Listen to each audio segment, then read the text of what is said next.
Bismillahirrahmanirrahim. Assalamualaikum warahmatullahi wabarakatuh. Perkenalkan, nama saya Entin Titin Khotimah dengan NIM 2015-270, jurusan Bimbingan dan Konseling Islam kelas 3B. Tujuan saya membuat video ini untuk memenuhi tugas UTS dari mata kuliah Teknik dan Keterampilan Konseling.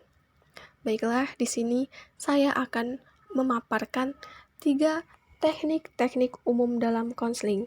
Sebetulnya, teknik-teknik ini banyak sekali, akan tetapi saya hanya menjelaskan 3 saja. Yang pertama yaitu teknik penstrukturan. Apa sih teknik penstrukturan? Nah, jadi teknik penstrukturan itu proses atau cara pemberian pengetahuan dasar-dasar konseling, batasan konseling, dan tujuan konseling, serta kondisi konseling. Nah, teknik penstrukturan ini memiliki 2 jenis. Yang pertama, penstrukturan penuh, dan yang kedua, penstrukturan sebagian. Penstrukturan penuh dilakukan kepada klien yang belum pernah melakukan konseling, dan konselor menjelaskan keseluruhan dari proses konseling, seperti menjelaskan pengertian konseling individual, tujuan konseling, asas-asas keBK-an. Nah, untuk pengertian konseling individualnya sendiri, yaitu konseling atau proses konseling yang dilakukan hanya oleh konselor dan klien, begitu. Dilaksanakan secara face to face, online maupun offline, begitu. Lalu tujuan konseling ini agar hidup konseli lebih terarah.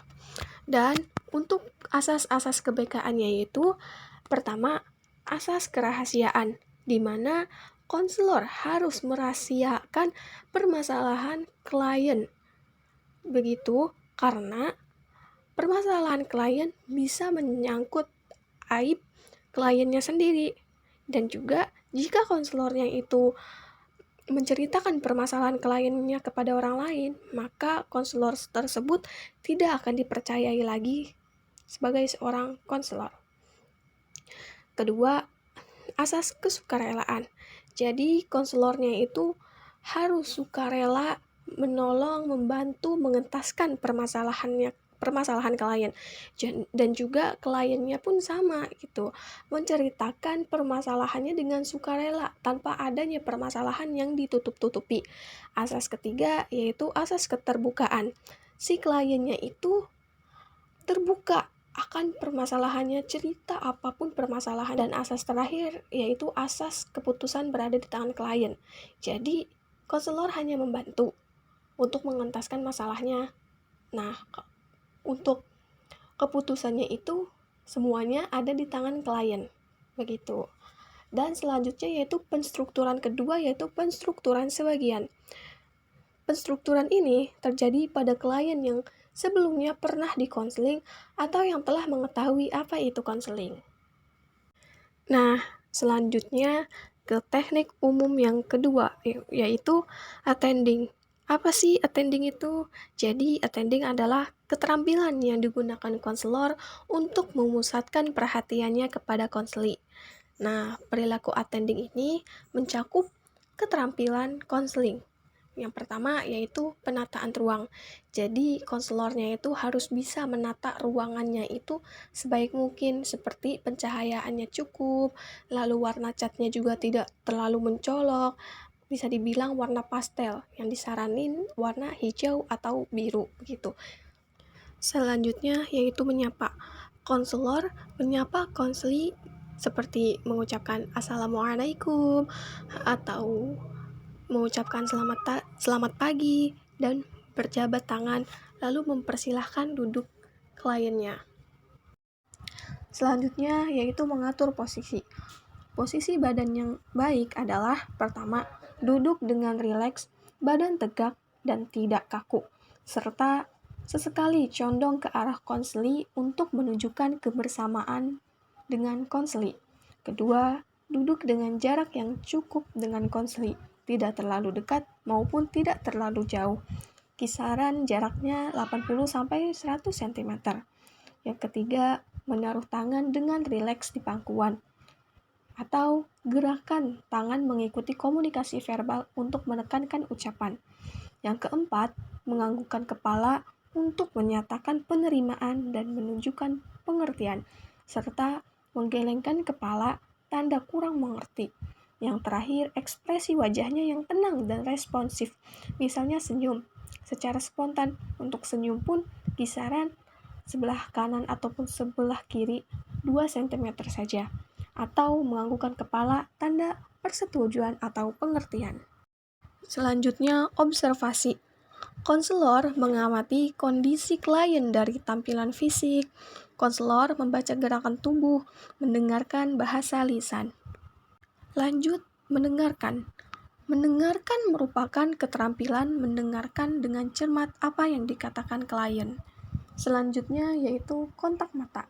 Kontak mata yang baik yaitu pertama, menatap konseli secara wajar seukuran fase foto, tidak boleh lebih. Nah, pas foto itu maksudnya kita boleh nih melihat kerudungnya atau rambutnya, terus telinganya ataupun bahunya, begitu. Lanjut yang kedua, memandang secara sekilas yang menunjukkan minat dan perhatian terhadap apa yang dikatakan. Lalu, kontak mata yang kurang baik adalah tidak pernah memandang konseli, dan juga pandangan konselornya itu kosong, seperti melamun. Selanjutnya yaitu pemberian informasi. Pemberian informasi merupakan menyampaikan informasi data secara fakta. Yang terakhir, menetapkan tujuan. Konselor mendorong klien untuk menyadari kebutuhan bantuan. Attending konselor menyiapkan diri.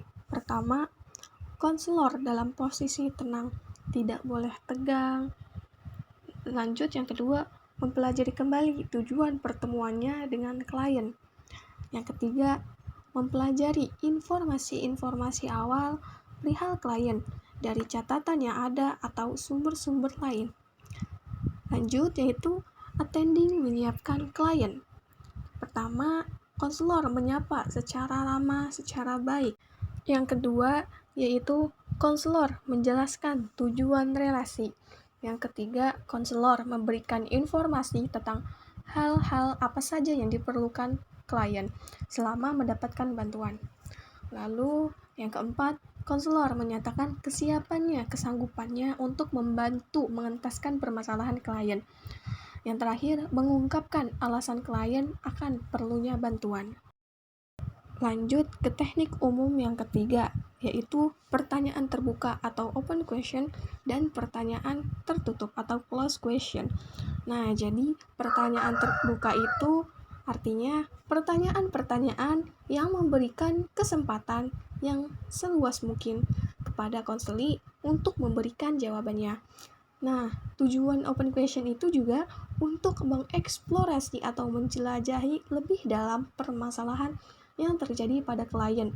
Karena dengan pertanyaan terbuka, konseli dapat memberikan jawaban luas dan terbuka. Nah, untuk memulai bertanya, sebaiknya gunakanlah kata-kata seperti apakah, bagaimanakah, adakah, bolehkah, atau dapatkah. Selanjutnya yaitu closed question atau pertanyaan tertutup, yaitu bentuk-bentuk pertanyaan yang sering dijawab dengan singkat oleh klien seperti ya atau tidak. Nah, pertanyaan tertutup itu bertujuan untuk mengumpulkan segala informasi, menjernihkan, dan memperjelas sesuatu, dan menghentikan pembicaraan konseli yang melenceng atau melantur. Nah, pertanyaan yang tidak disarankan yaitu pertama, memakai pertanyaan tertutup yang terlalu sering. Yang kedua, pengajuan pertanyaan lebih dari satu pada waktu yang sama. Yang ketiga, pengajuan pertanyaan kata mengapa, kata kenapa, dan terakhir, memasukkan jawaban dalam pertanyaan Anda. Sekian pemaparan dari saya tentang teknik-teknik umum dalam konseling. Terima kasih yang telah menonton dan mendengarkannya sampai akhir. Semoga materi ini bermanfaat ya. Wassalamualaikum warahmatullahi wabarakatuh.